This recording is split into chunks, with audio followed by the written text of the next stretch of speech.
2026년 4월 1일, 인류가 54년 만에 조용히, 그러나 단호하게 달을 향해 떠났습니다. 나사 아르테미스 2호 우주비행사 4명을 태운 로켓이 굉음과 함께 지구를 벗어났습니다. 전 세계의 눈이 일제히 미국을 향했습니다. 그런데 아무도 몰랐습니다. 그 로켓 안에 전혀 다른 나라의 위성이 조용히 실려 있었다는 것을. 달에 한 번도 착륙한 적 없는 나라의 위성이었습니다. 스페이스X 로켓 안에도, 전 세계 수억 명이 매일 쓰는 챗 GPT 안에도, 미국이 자랑하는 최강 전투기 F-35 안에도, 바로 지금 이 순간 우크라이나 전쟁터를 차갑게 내려다보는 정찰 위성 안에도 놀랍게도 전부 같은 나라의 기술이 들어가 있습니다. 우주로 가려면 이 나라가 반드시 필요하고, 인공지능을 돌리려면 이 나라가 조용히 옆에 있어야 하고, 전쟁에서 이기려면 이 나라의 눈을 빌려야 하는 세상이 됐습니다. 나사 출신 우주공학자가 이 나라 이름을 처음 들었을 때 소리 없이 비웃었습니다. 인도가 당당히 달에 착륙하던 바로 그날, 이 나라는 달에 착륙하지 못했으니까요. 그런데 교수님이 천천히, 그리고 확신에 차서 말했습니다.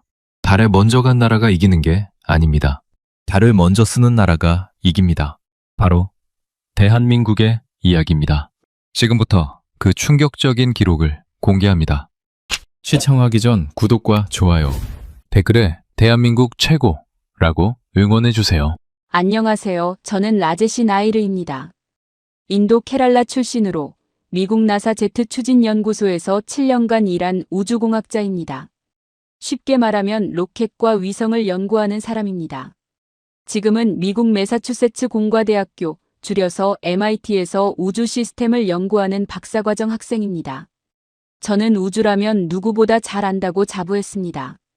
어떤 나라가 우주에서 앞서 있는지, 어떤 기술이 중요한지. 그건 제 전문 분야였으니까요. 그래서 저는 당연히 알고 있다고 생각했습니다. 우주 강국이 어디인지를요. 미국, 러시아, 중국. 거기에 유럽과 일본 정도.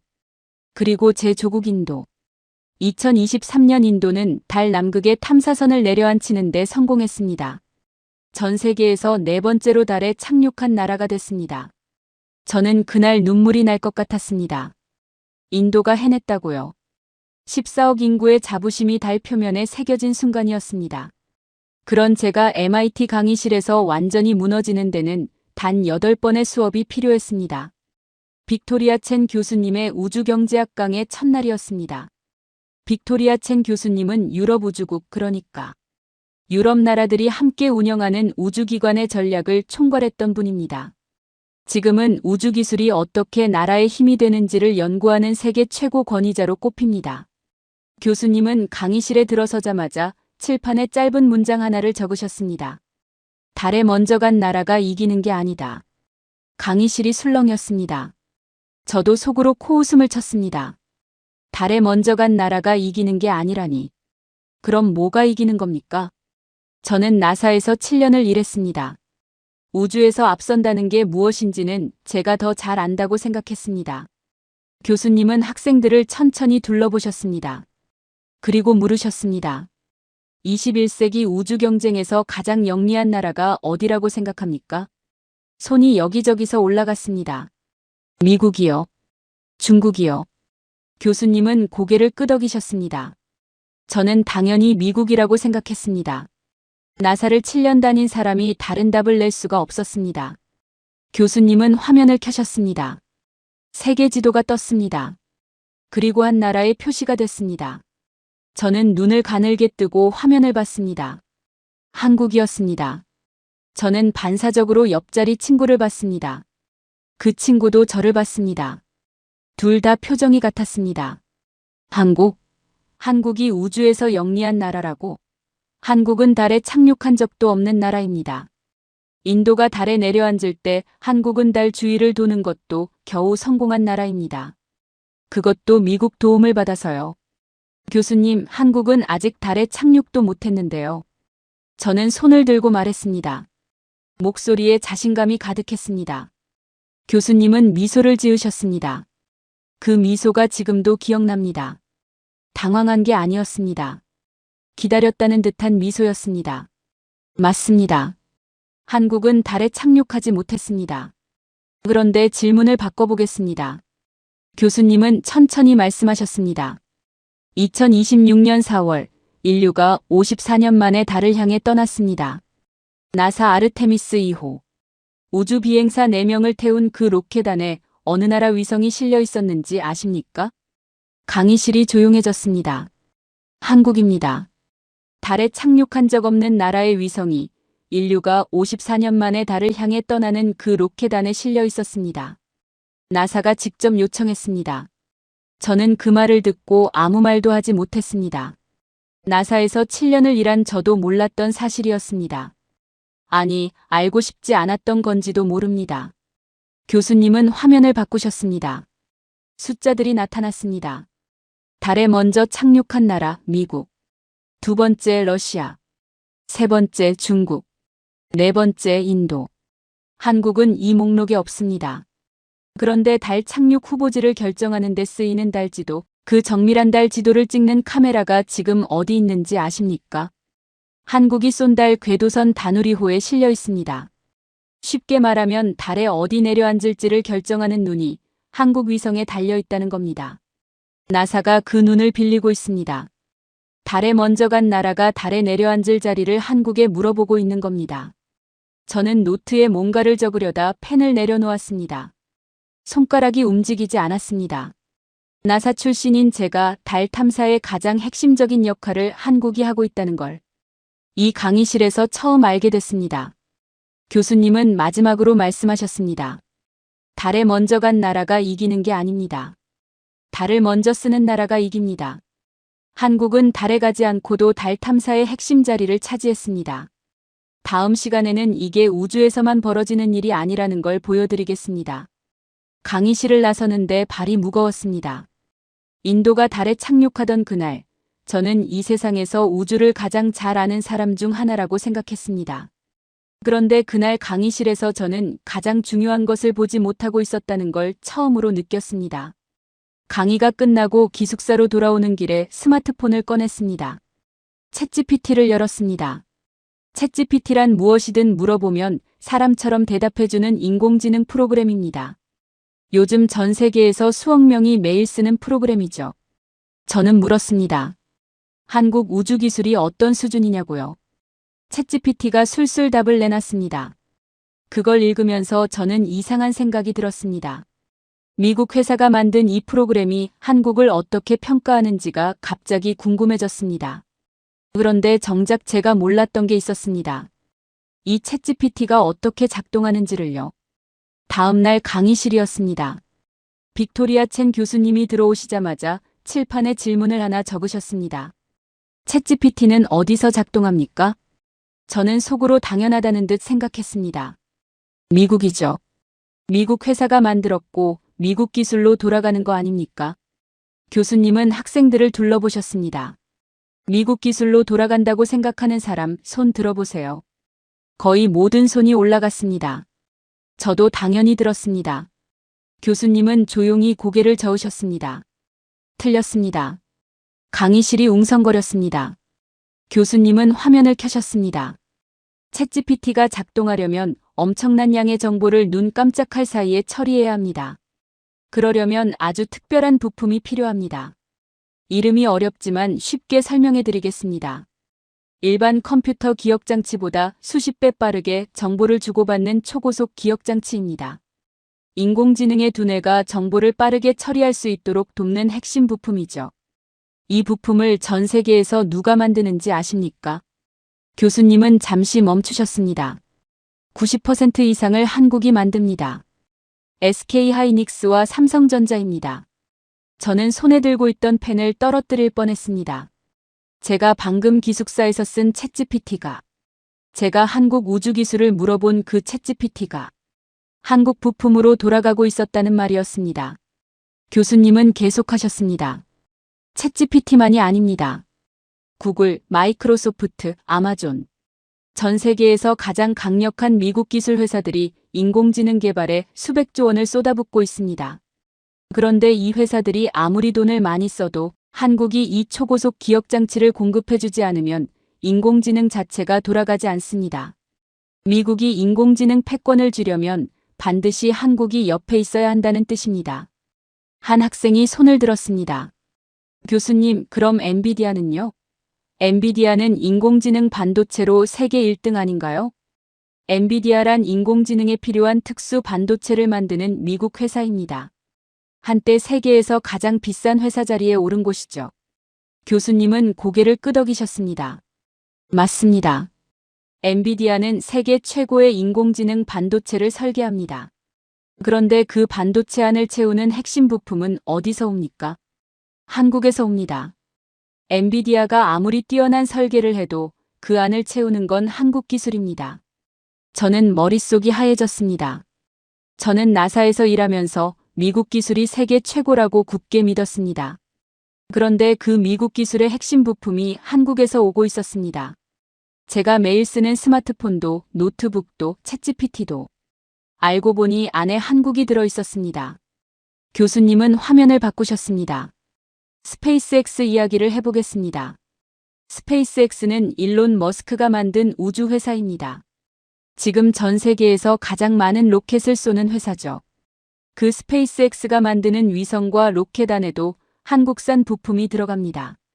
우주혁명을 이끄는 회사도 한국 없이는 완전하지 않습니다. 그때였습니다. 교수님이 말씀하셨습니다. 지금 이 순간 전 세계 인공지능 경쟁이 뜨겁습니다. 미국과 중국이 서로 이기려고 수천조 원을 쏟아붓고 있습니다. 그런데 두 나라 모두 한국 없이는 그 경쟁 자체가 불가능합니다. 미국도 한국 부품이 필요하고 중국도 어떻게든 한국 부품을 구해야 합니다. 싸우는 두 나라가 같은 나라에 손을 벌리고 있는 겁니다. 강의실이 완전히 조용해졌습니다. 저는 창밖을 바라봤습니다. 인도가 달에 착륙했을 때 저는 세상이 바뀌었다고 생각했습니다. 그런데 정작 세상을 조용히 바꾸고 있는 나라는 달에 착륙조차 하지 않은 나라였습니다.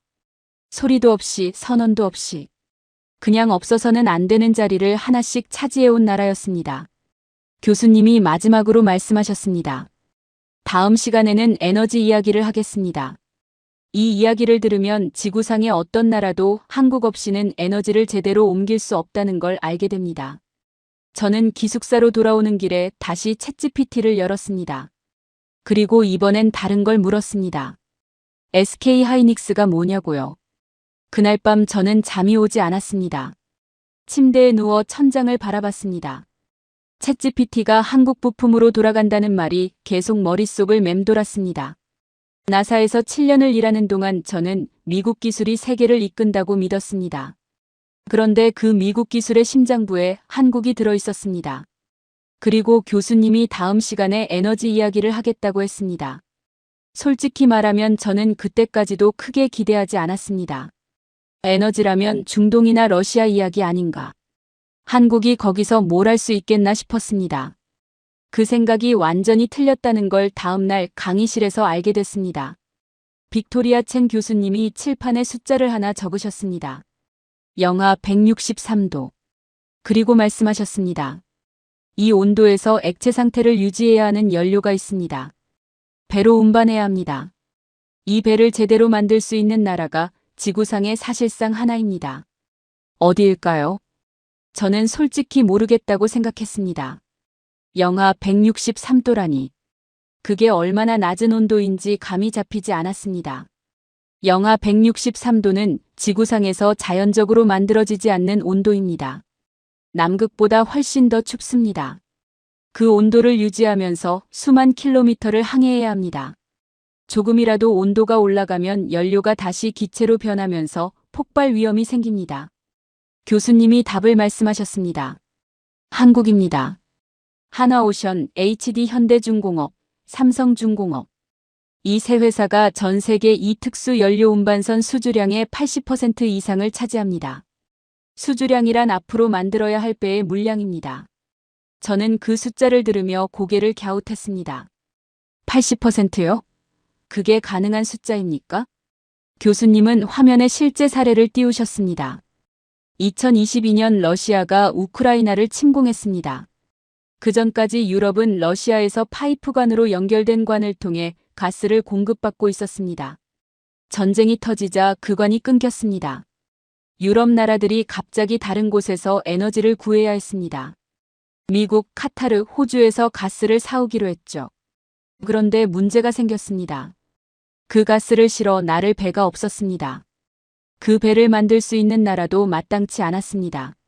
결국 유럽 나라들은 한국 조선소에 줄을 섰습니다. 카타르가 이 특수 연료 운반선 100척을 주문하면 그중 80척이 한국에서 나옵니다. 유럽이 러시아 에너지를 끊고 다른 곳에서 사오려 해도 그걸 실어 나를 배는 한국이 만들어야 했습니다. 강의실이 술렁였습니다. 그때였습니다. 교수님이 원자력 발전소 이야기를 꺼내셨습니다. 원자력 발전소란 핵반응을 이용해서 전기를 만드는 시설입니다. 교수님은 화면에 유럽 지도를 띄우셨습니다. 2025년 유럽 중부에 있는 체코라는 나라에서 아주 조용하지만 충격적인 일이 벌어졌습니다. 체코 정부가 새로운 원자력 발전소 2기를 짓기로 했습니다. 역사상 가장 큰 건설 사업이었습니다. 계약 금액이 26조 원이었습니다. 그 공사를 맡을 나라로 한국을 선택했습니다. 한 학생이 놀라며 물었습니다. 교수님, 원자력 발전소는 프랑스나 미국이 짓는 거 아닌가요? 교수님은 고개를 끄덕이셨습니다. 바로 그겁니다. 이 수주 전에 프랑스가 뛰어들었습니다. 프랑스는 원자력 발전소를 수출한 역사가 아주 긴 나라입니다. 그런데 체코는 한국을 선택했습니다. 왜인지 아십니까? 교수님은 잠시 멈추셨습니다. 그리고 천천히 말씀하셨습니다. 프랑스가 지은 원자력 발전소들은 약속한 날짜에 완공된 적이 거의 없습니다. 수년씩 늦어지는 게 보통이었습니다. 반면 한국은 달랐습니다. 2009년 아랍에미리트에 원자력 발전소를 수출했을 때 미국과 프랑스와 일본을 모두 제치고 계약을 따냈습니다. 그리고 약속한 날짜에 정확히 완공했습니다. 체코는 그 기록을 봤습니다. 그런데 그 다음 이야기가 진짜였습니다. 교수님은 목소리를 낮추셨습니다. 프랑스는 이 계약을 빼앗기지 않으려고 법원에 소송을 제기했습니다. 계약을 막으려 한 겁니다. 그런데 거기서 그치지 않았습니다. 나중에 밝혀진 사실인데 프랑스 정보기관, 그러니까 프랑스 정부의 비밀 요원들이 한국의 수주를 방해하기 위해 공작을 벌였습니다. 강의실이 완전히 얼어붙었습니다. 기술을 가르쳐준 나라가 배운 나라를 막으려고 비밀 요원까지 동원한 겁니다. 그리고 졌습니다. 체코 법원이 프랑스의 소송을 기각했고 한국이 계약서에 서명했습니다. 저는 그 이야기를 들으며 등골이 오싹했습니다. 이건 단순한 사업 경쟁이 아니었습니다. 프랑스가 국가 비밀 요원을 동원할 만큼 한국을 위협적으로 느끼고 있다는 뜻이었습니다.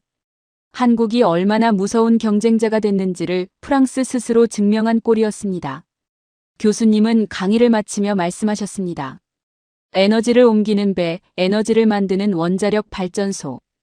한국은 에너지 전체 사슬에서 없어서는 안 될 자리를 차지했습니다.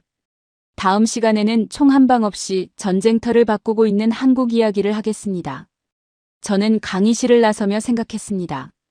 인도는 세계에서 에너지를 가장 많이 수입하는 나라 중 하나입니다. 그 에너지를 실어 나르는 배를 한국이 만들고 그 에너지를 만드는 원자력 발전소를 한국이 짓습니다.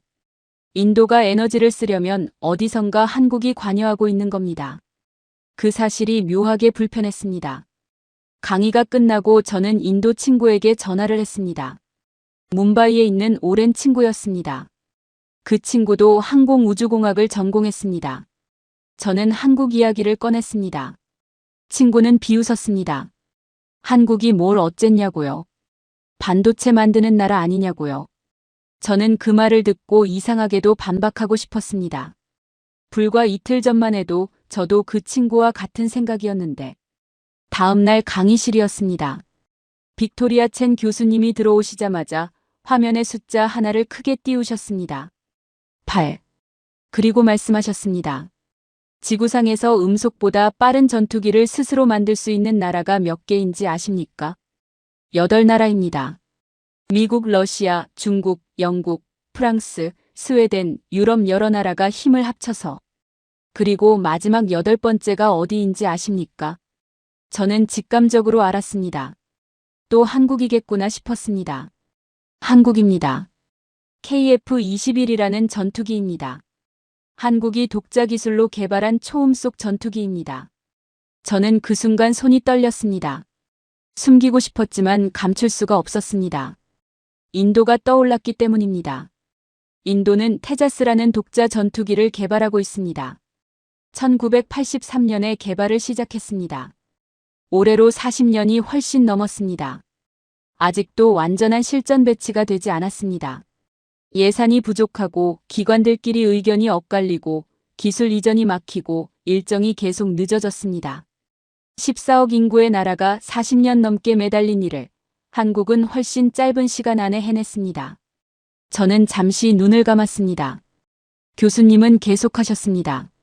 무기 이야기를 더 해보겠습니다. 지금 이 순간 러시아와 우크라이나가 전쟁 중입니다. 유럽 나라들과 미국이 우크라이나를 돕고 있습니다. 그런데 그 전쟁터에서 쏘는 포탄 중 상당수가 어느 나라 것인지 아십니까? 한국산입니다. 한국이 직접 전쟁에 참여한 것도 아닙니다. 총 한 방 쏘지 않았습니다. 그런데 한국이 만든 포탄이 지금 이 순간 전쟁터에서 터지고 있습니다. 한 학생이 손을 들었습니다. 교수님, 그게 한국한테 좋은 건가요? 전쟁 무기 장사 아닌가요? 교수님은 고개를 끄덕이셨습니다. 도덕적 논쟁은 별개로 하겠습니다. 제가 말씀드리려는 건 다른 겁니다. 교수님은 화면을 바꾸셨습니다. 미국이 자랑하는 최강 스텔스 전투기 F-35. 레이더에 잡히지 않는 최첨단 전투기입니다. 그 F-35의 기체를 만드는 핵심 소재 일부가 한국산입니다. 미국 최강 무기가 한국 소재로 만들어지고 있습니다. 강의실이 다시 조용해졌습니다. 교수님은 이어서 말씀하셨습니다. 미국 해군 이야기를 해드리겠습니다. 미국은 세계 최강의 해군을 보유하고 있습니다. 그런데 그 군함들을 수리하고 관리하는 시설이 부족합니다. 1980년대만 해도 미국의 큰 조선소가 24곳이었습니다. 지금은 7곳으로 줄었습니다. 남은 조선소들도 낡아서 대형 군함을 제대로 수리하기 어렵습니다. 수리를 기다리는 군함이 줄을 서고 있습니다. 그래서 미국이 손을 내민 나라가 어디인지 아십니까? 교수님은 잠시 멈추셨습니다. 한국입니다. 미국은 세계 최강 해군의 군함을 고치기 위해 한국 조선소에 부탁을 해야 하는 상황이 됐습니다. 군사 기밀이 담긴 자국 군함을 다른 나라 조선소에 맡기는 건 아무 나라에나 할 수 없는 결정입니다. 그런데 미국은 한국을 선택했습니다. 그때였습니다. 교수님이 마지막 이야기를 꺼내셨습니다. 캐나다 이야기입니다. 캐나다 정부가 낡은 잠수함을 새 것으로 바꾸기로 했습니다. 최대 12척. 잠수함 가격에 앞으로 30-40년간 유지하고 관리하는 비용까지 합치면 60조 원 규모입니다. 단일 방산 계약으로는 역대 최대 규모입니다. 이 계약을 따내기 위해 프랑스, 스페인, 스웨덴이 뛰어들었습니다. 그 치열한 경쟁에서 최종 결선에 남은 나라가 두 곳입니다. 교수님은 화면에 두 나라 이름을 띄우셨습니다. 독일과 한국입니다. 잠수함 강국으로 수십 년간 유럽의 잠수함을 팔아온 독일과 불과 몇십 년 전만 해도 잠수함을 만들 줄도 몰랐던 한국이 60조짜리 계약을 놓고 최종 두 나라로 압축됐습니다. 캐나다 총리가 직접 한국 조선소를 방문해서 잠수함에 올라탔습니다. 저는 그 장면을 상상하며 멍해졌습니다. 잠수함 한 척 못 만들던 나라가 잠수함 강국 독일과 60조 원짜리 최종 결전을 벌이고 있습니다. 저는 다시 인도가 떠올랐습니다. 40년이 넘도록 독자 전투기 하나 완성하지 못한 나라. 그 나라 출신인 제가 이 강의실에 앉아 한국의 이야기를 듣고 있습니다. 비교하고 싶지 않았습니다. 하지만 비교하지 않을 수 없었습니다. 교수님이 마무리하셨습니다. 반도체, 에너지, 방위산업. 세 분야에서 한국은 없어서는 안 되는 나라가 됐습니다. 그런데 이 모든 게 처음부터 순탄했던 건 아닙니다.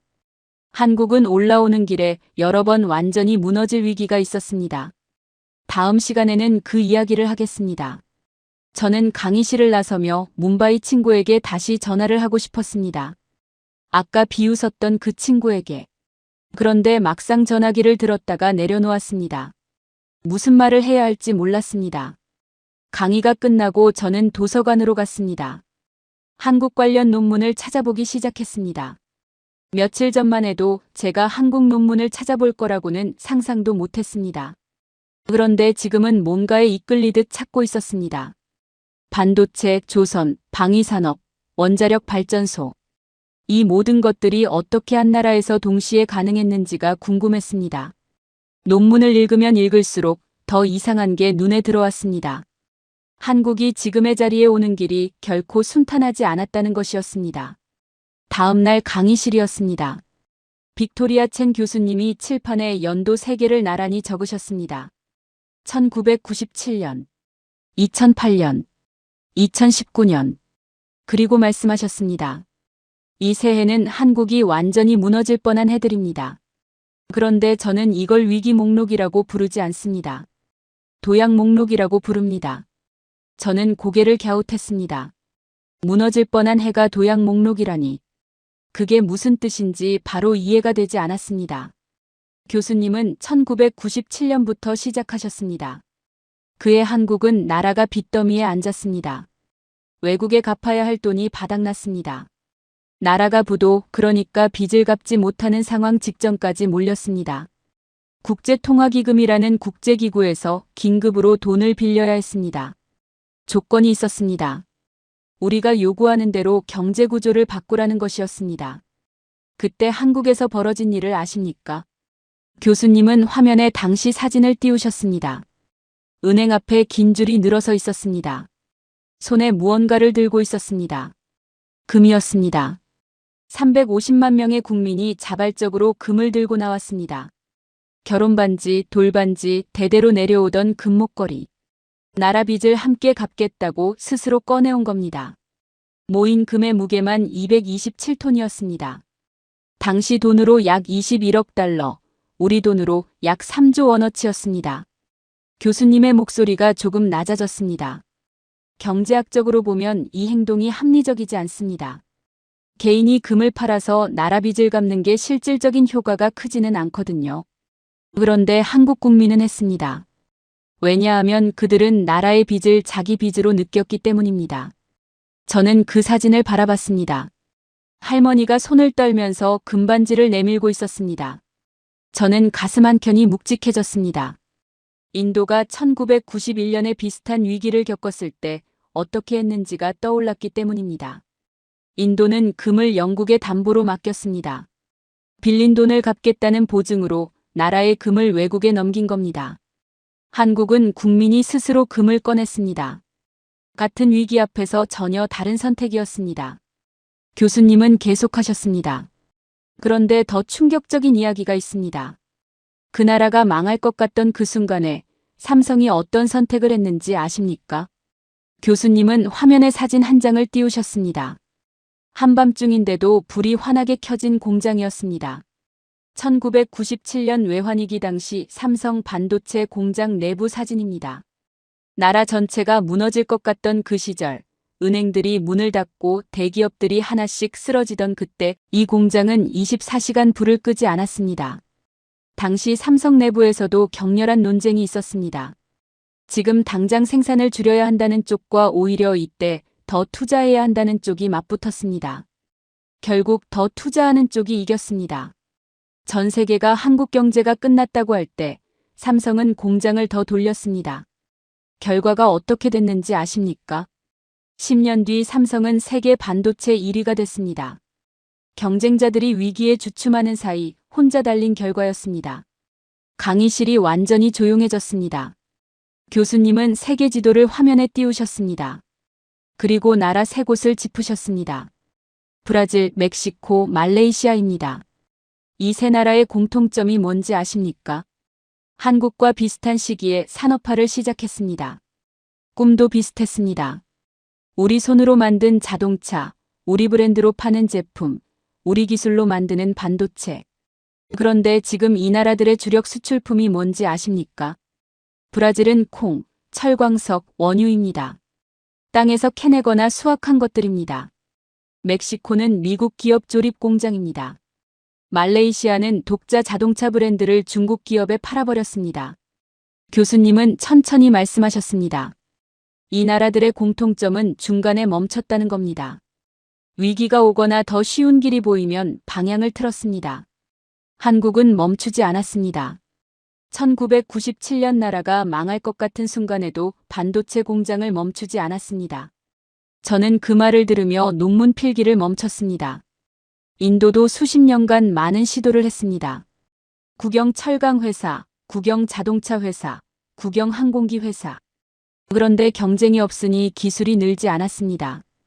위기가 오면 외국 자본의 문을 열었습니다. 성장은 했습니다. 하지만 핵심 기술은 여전히 밖에 있었습니다. 한국은 빚을 국민 손으로 갚으며 공장을 더 돌렸습니다. 인도는 금을 외국에 맡기고 문을 열었습니다. 그 선택의 차이가 지금 이 강의실에서 제가 공부하고 있는 차이를 만든 것 같았습니다. 교수님이 마무리하셨습니다. 다음 시간에는 한국이 두 번째, 세 번째 위기를 어떻게 오히려 기회로 바꿨는지 보겠습니다. 압박이 올수록 더 강해지는 나라입니다. 저는 강의실을 나서며 1997년 할머니가 금반지를 내밀던 그 사진이 머릿속에서 지워지지 않았습니다. 그날 밤 저는 1997년 한국 외환위기 관련 영상을 찾아봤습니다. 유튜브에서 당시 뉴스 영상들이 나왔습니다. 기업들이 문을 닫는 장면, 직장을 잃은 사람들이 거리로 나오는 장면, 그리고 은행 앞에 줄을 선 사람들이 금을 내미는 장면. 저는 그 영상을 보면서 한 가지가 계속 마음에 걸렸습니다. 저 상황에서 어떻게 반도체 공장을 더 돌릴 생각을 했을까? 저였다면 그 결정을 내릴 수 있었을까? 솔직히 자신이 없었습니다. 다음 날 강의실이었습니다. 빅토리아 첸 교수님이 들어오시자마자 칠판에 한 문장을 적으셨습니다. 압박하면 굴복하는 나라. 압박하면 더 강해지는 나라. 그리고 물으셨습니다. 한국은 어느 쪽입니까? 저는 지금까지 들은 강의를 떠올렸습니다. 당연히 두 번째라고 생각했습니다. 그런데 교수님이 직접 그 증거를 보여주셨습니다. 2019년입니다. 일본이 갑자기 한국의 반도체를 만드는데 반드시 필요한 핵심 재료 3가지의 수출을 막겠다고 선언했습니다. 반도체 회로를 새기는 데 쓰이는 특수 액체, 반도체 표면을 정밀하게 씻어내는 화학물질, 그리고 반도체 필름에 쓰이는 특수 소재. 이 3가지를 일본이 쥐고 있었고 한국은 대부분을 일본에서 수입하고 있었습니다. 일본의 의도는 분명했습니다. 한국을 압박해서 외교적으로 양보를 얻어내려는 것이었습니다. 반도체 재료를 무기로 쓴 겁니다. 쉽게 말하면 내가 말 안 들으면 공장 세워주지 않겠다는 협박이었습니다. 한 학생이 손을 들었습니다. 교수님, 그럼 한국 반도체 공장이 멈춘 건가요? 교수님은 미소를 지으셨습니다. 멈출 수도 있었습니다. 그런데 한국은 다른 선택을 했습니다. 양보 대신 국산화를 선언했습니다. 우리가 직접 만들겠다고 한 겁니다. 3년 안에요. 다른 학생이 반박했습니다. 교수님, 현실적으로 가능한 건가요? 일본이 수십 년간 쌓아온 기술을 3년 만에요? 교수님이 답하셨습니다. 저도 처음엔 그렇게 생각했습니다. 그런데 한국은 해냈습니다. 정부와 기업과 연구소가 한 방향으로 움직였습니다. 3년이 지나자 3가지 핵심 재료 모두 국산화에 성공했습니다. 일본 의존도가 오히려 크게 줄었습니다. 압박이 역효과를 낸 겁니다. 강의실이 술렁였습니다. 교수님은 두 번째 사례로 넘어가셨습니다. 2017년 한국이 북한 미사일을 막기 위해 미국의 방어 시스템을 자국 땅에 설치하기로 했습니다. 중국이 강하게 반발했습니다. 자국 안보에 위협이 된다고 주장하며 한국의 경제 보복을 선언했습니다. 한국 기업들의 중국 내 영업을 방해하고 중국 관광객들의 한국 방문을 막고 한국 제품 불매 운동을 부추겼습니다. 한국 경제에 타격을 주겠다는 것이었습니다. 그런데 이상한 일이 벌어졌습니다. 교수님은 화면에 숫자를 띄우셨습니다. 중국이 한국의 경제 보복을 선언하던 그 기간에도 삼성전자와 SK하이닉스의 반도체 수출은 오히려 늘었습니다. 중국이 보복한다고 선언하면서도 자국 스마트폰과 컴퓨터를 만들기 위해 한국 반도체는 계속 사야 했기 때문입니다. 한국을 압박하는 나라가 한국 제품 없이는 돌아가지 않았습니다. 그때였습니다. 교수님이 말씀하셨습니다. 이게 바로 없어서는 안 되는 자리를 차지한다는 게 무슨 의미인지를 보여줍니다. 적도 고객이 됩니다. 압박하는 나라조차 한국 것이 필요합니다. 강의실이 완전히 조용해졌습니다. 교수님은 계속하셨습니다. 2025년부터 트럼프 미국 대통령이 전 세계에 관세 폭탄을 던지기 시작했습니다. 관세란 다른 나라 물건을 수입할 때 매기는 세금입니다. 이 세금을 높이면 그 나라 물건이 비싸져서 덜 팔리게 됩니다. 트럼프는 거의 모든 나라에 이 세금을 대폭 올리겠다고 했습니다. 그런데 한국에 대해서는 쉽게 결정을 내리지 못했습니다. 이유가 뭔지 아십니까? 한국산 반도체 없이는 미국 인공지능 산업이 돌아가지 않습니다. 한국 조선소 없이는 미국 해군 군함을 고칠 수 없습니다. 한국 무기 없이는 미국 동맹국들의 군사력을 채울 수 없습니다. 한국을 함부로 건드리면 미국 자신이 다치는 구조입니다. 한 학생이 물었습니다. 교수님, 그럼 한국이 미국보다 강하다는 건가요? 교수님은 고개를 저으셨습니다. 강하다는 게 아닙니다. 없애려 해도 없앨 수 없는 나라가 됐다는 겁니다. 군사력으로 이기는 게 아니라 없어서는 안 되는 자리를 차지해서 건드리지 못하게 만드는 것. 그게 21세기 가장 영리한 방식입니다. 저는 그 말을 들으며 인도가 떠올랐습니다. 인도는 크고 강합니다. 인구도 많고 군사력도 만만치 않습니다. 그런데 인도가 없으면 세계가 멈추는 산업이 있습니까? 인도를 압박하던 나라가 결국 인도 제품을 사야 했던 적이 있습니까? 저는 선뜻 답이 나오지 않았습니다. 교수님이 마무리하셨습니다.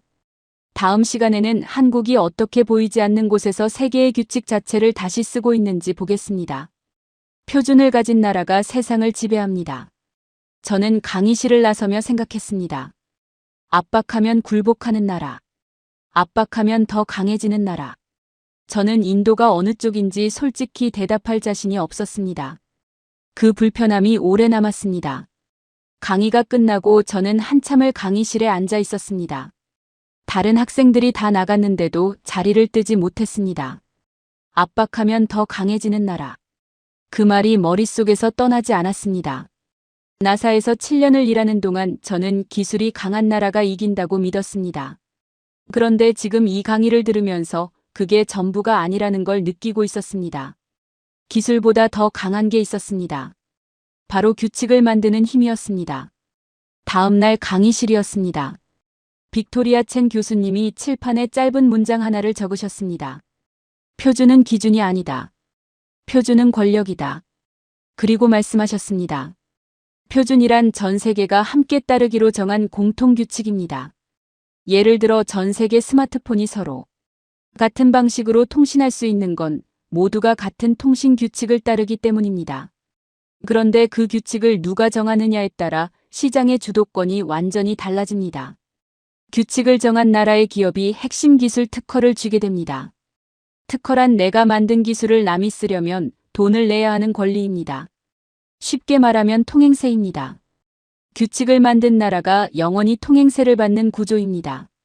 한 학생이 물었습니다. 교수님, 그 규칙은 원래 강대국들이 정하는 거 아닌가요? 교수님은 고개를 끄덕이셨습니다. 20세기 내내 그랬습니다. 미국, 유럽, 일본이 규칙을 만들고 나머지 나라들은 그걸 따랐습니다. 그런데 한국은 어느 순간부터 그 구도를 바꾸기 시작했습니다. 교수님은 이동통신 이야기부터 시작하셨습니다. 지금 우리가 쓰는 5세대 이동통신, 줄여서 5G라고 부릅니다. 스마트폰이 더 빠르고 안정적으로 인터넷을 쓸 수 있게 해주는 기술입니다. 이 5G 기술의 핵심 특허에서 한국 기업들이 차지하는 비중이 세계 1위에서 2위권입니다. 전 세계 어떤 나라, 어떤 기업이 5G를 쓰려면 한국 기업의 통행세를 내야 합니다. 지금 이 순간 여러분이 스마트폰으로 인터넷을 쓰고 있다면 어딘가에서 한국 기업의 돈이 흘러들어가고 있는 겁니다. 강의실이 술렁였습니다. 교수님은 전기차 배터리 이야기로 넘어가셨습니다. 전기차에는 배터리가 핵심입니다. 그 배터리를 만드는 규격, 그러니까 크기와 모양과 연결 방식을 누가 정하느냐가 시장을 결정합니다. 한국의 LG에너지솔루션, 삼성 SDI, SK온. 세 회사는 전기차 배터리 시장에서 세계 상위권을 차지하고 있습니다. 그리고 이 회사들이 기술에서 앞서 나가면서 규격 표준화 논의에서도 주도권을 잡았습니다. 결과가 어떻게 됐는지 아십니까? 교수님은 잠시 멈추셨습니다. 테슬라, BMW, 폭스바겐 같은 세계 최고 자동차 회사들이 한국 배터리 규격에 맞춰 차량을 설계하기 시작했습니다. 차를 만드는 나라가 부품 규격을 따라가는 구조가 된 겁니다. 저는 그 말을 듣고 잠시 멍해졌습니다. 테슬라가 한국 규격에 맞춰 차를 만든다는 것. 그게 무슨 의미인지 천천히 머릿속에서 그려졌습니다. 교수님은 스마트폰 이야기를 꺼내셨습니다. 여러분 손에 들린 스마트폰을 보십시오. 아이폰이든 삼성이든 그 화면이 얼마나 선명한지 아십니까? 그 화면을 만드는 기술을 OLED라고 합니다. 빛을 내는 아주 얇은 특수 소재입니다. 전 세계 스마트폰에 들어가는 이 특수 화면의 압도적인 비율을 한국이 만듭니다. 애플이 아이폰을 만들려면 한국 화면이 있어야 합니다. 그때였습니다. 교수님이 우주 이야기를 꺼내셨습니다. 저는 순간 귀가 쫑긋해졌습니다. 2026년 현재 달 탐사에 참여하는 나라들은 아르테미스 협정이라는 약속에 서명해야 합니다. 쉽게 말하면 달에서 어떻게 행동할지 정한 국제 규칙입니다. 달에서 자원을 캐도 되는지, 어떻게 나눌 것인지, 어느 구역을 쓸 것인지. 달이 이제 규칙이 필요한 공간이 됐다는 뜻입니다. 그런데 그 규칙을 만드는 테이블에 한국이 앉아 있습니다. 달에 착륙한 적도 없는 나라가 달의 규칙을 함께 정하고 있습니다. 저는 그 말을 듣고 처음으로 강의실에서 소리 없이 웃었습니다. 황당하다는 웃음이 아니었습니다. 이제야 전체 그림이 보인다는 웃음이었습니다. 달에 가는 것보다 달의 규칙을 만드는 것이 더 중요합니다. 교수님은 천천히 말씀하셨습니다. 한국은 달에 착륙하지 않고도 달의 규칙을 쓰는 나라가 됐습니다. 5G 통행세를 받고 전기차 배터리 규격을 정하고 아이폰 화면을 만들고 달의 규칙을 씁니다. 규칙을 따르는 나라에서 규칙을 만드는 나라가 된 겁니다. 저는 노트를 덮었습니다. 인도는 규칙을 따르는 나라입니다. 미국이 정한 기술 표준을 따르고 유럽이 만든 환경 규정을 따르고 중국이 깔아놓은 공급망 위에서 움직입니다. 언젠가 인도도 규칙을 만드는 나라가 될 수 있을까요? 그 질문이 오늘 처음으로 제 안에서 생겼습니다. 그리고 마지막 강의가 내일이라는 게 갑자기 아쉬워졌습니다. 마지막 강의 날이었습니다. 저는 평소보다 30분 일찍 강의실에 도착했습니다. 첫날 앉았던 뒷자리 대신 앞줄에 앉았습니다. 노트를 펼치자 첫 페이지가 눈에 들어왔습니다. 강의 첫날 적어뒀던 문장이었습니다. 한국은 우주 후진국이다. 저는 그 문장을 한참 바라봤습니다. 불과 7번의 강의 전에 제가 쓴 문장이었습니다. 그때는 당연한 사실이라고 생각했습니다. 지금은 손이 부끄러웠습니다. 빅토리아 첸 교수님이 강의실에 들어오셨습니다. 이번엔 칠판에 아무것도 적지 않으셨습니다. 그냥 학생들을 천천히 둘러보셨습니다. 마지막 강의입니다. 오늘은 제가 질문하는 대신 여러분이 질문해 주십시오. 잠시 침묵이 흘렀습니다. 그러다 한 학생이 손을 들었습니다. 교수님, 한국의 가장 큰 위험이 무엇인가요? 교수님은 잠시 생각하셨습니다. 그리고 천천히 입을 여셨습니다. 중국의 추격이 아닙니다. 미국의 견제도 아닙니다. 일본의 압박도 아닙니다. 한국의 유일한 위험은 스스로 멈추는 것입니다. 강의실이 조용해졌습니다. 지금까지 한국을 올라오게 한 건 외부 조건이 아니었습니다. 내부의 선택이었습니다. 1997년 나라가 망할 것 같을 때도 공장을 더 돌렸습니다. 일본이 핵심 재료 수출을 막았을 때도 굴복 대신 스스로 만들었습니다. 달에 착륙하지 못했어도 달의 규칙을 만드는 테이블에 앉았습니다. 그 선택들이 쌓여서 지금의 한국이 됐습니다. 그 선택이 멈추는 순간 하강이 시작됩니다. 그때였습니다. 제가 손을 들었습니다. 그리고 솔직하게 물었습니다. 교수님, 인도는 왜 한국처럼 되지 못했을까요? 강의실이 조용해졌습니다. 교수님도 잠시 말이 없으셨습니다. 그리고 천천히 말씀하셨습니다. 좋은 질문입니다.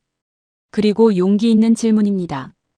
인도와 한국은 비슷한 시기에 산업화를 시작했습니다. 둘 다 자원이 없었습니다. 둘 다 전쟁에 상처가 있었습니다. 둘 다 민주주의 국가입니다. 그런데 결과가 달라졌습니다. 이유가 하나입니다. 교수님은 칠판으로 걸어가셨습니다. 그리고 단어 2개를 나란히 적으셨습니다. 보호, 경쟁. 인도는 자국 기업을 보호했습니다. 외국 기업이 들어오지 못하게 막고 국영 기업을 지원했습니다. 경쟁이 없으니 기술이 늘지 않았습니다. 한국은 달랐습니다. 정부가 기업을 지원하되 반드시 세계 시장에서 싸우게 만들었습니다. 수출하지 못하면 지원을 끊었습니다. 살아남으려면 기술을 키워야 했습니다. 보호받은 기업은 편안해졌고 몰아붙여진 기업은 강해졌습니다. 저는 그 말을 들으며 가슴이 묵직해졌습니다. 반박하고 싶었습니다. 인도는 규모가 다르고 복잡하다고요. 14억 인구에 수십 개의 언어와 종교가 얽혀 있다고요. 그런데 그 말을 꺼내지 못했습니다. 교수님이 다음 말씀을 이어가셨기 때문입니다. 라제시, 한 가지만 기억하십시오. 규모가 크다는 건 핑계가 될 수 없습니다. 한국은 인도보다 훨씬 작습니다. 자원도 없습니다. 그런데 없어서는 안 되는 나라가 됐습니다. 인도도 할 수 있습니다. 다만 선택이 필요합니다. 보호할 것인지 경쟁할 것인지. 강의가 끝났습니다. 학생들이 하나둘 나갔습니다. 저는 마지막까지 자리에 앉아 있었습니다. 교수님이 짐을 챙기시다가 저를 보셨습니다. 그리고 조용히 물으셨습니다. 논문 주제 정했습니까? 저는 망설임 없이 답했습니다. 바꾸려고 합니다. 원래 인도 우주산업의 성장 가능성을 쓰려 했는데요. 이제는 한국이 어떻게 규칙을 따르는 나라에서 규칙을 만드는 나라가 됐는지, 그리고 인도가 거기서 무엇을 배워야 하는지를 쓰려고 합니다. 교수님은 미소를 지으시며 말씀하셨습니다. 그게 훨씬 중요한 논문입니다. 결과를 보지 말고 선택을 보십시오. 거기에 답이 있습니다. 저는 강의실을 나섰습니다. 복도를 걸으며 하늘을 올려다봤습니다. 2026년 4월. 인류가 54년 만에 달을 향해 떠난 그달. 달에 한 번도 착륙하지 못한 나라의 위성이 그 로켓 안에 실려 있었습니다. 저는 그 나라를 비웃었습니다. 틀렸습니다. 달에 먼저 간 나라가 이기는 게 아니었습니다. 달을 먼저 쓰는 나라가 이겼습니다. 그리고 그 나라는 이제 달에 착륙하는 것까지 준비하고 있습니다. 규칙을 만드는 나라가 마침내 직접 내려앉으려 하고 있습니다. 저는 기숙사로 돌아와 노트를 펼쳤습니다. 첫 페이지에 적혀있던 그 문장 앞에 천천히 2줄을 그었습니다. 한국은 우주 후진국이다. 그리고 그 아래에 새로 썼습니다. 그러나 이제는 무시할 수 없는 나라. 펜을 내려놓고 창밖을 바라봤습니다. 그리고 생각했습니다. 인도로 돌아가면 이 이야기를 해야겠다고. 한국이 대단하다는 이야기가 아닙니다. 보호 대신 경쟁을 선택했을 때 어떤 나라가 되는지에 대한 이야기입니다. 그 선택을 인도가 언제 할 것인지에 대한 이야기입니다. 저는 컴퓨터를 켜고 논문 첫 문장을 썼습니다. 한국은 달에 착륙한 적이 없다. 그러나 달의 규칙을 쓰는 나라가 됐다. 인도는 달에 착륙했다. 그러나 아직 규칙을 쓰는 나라가 아니다. 손가락이 멈추지 않았습니다. 끝까지 시청해 주셔서 감사합니다.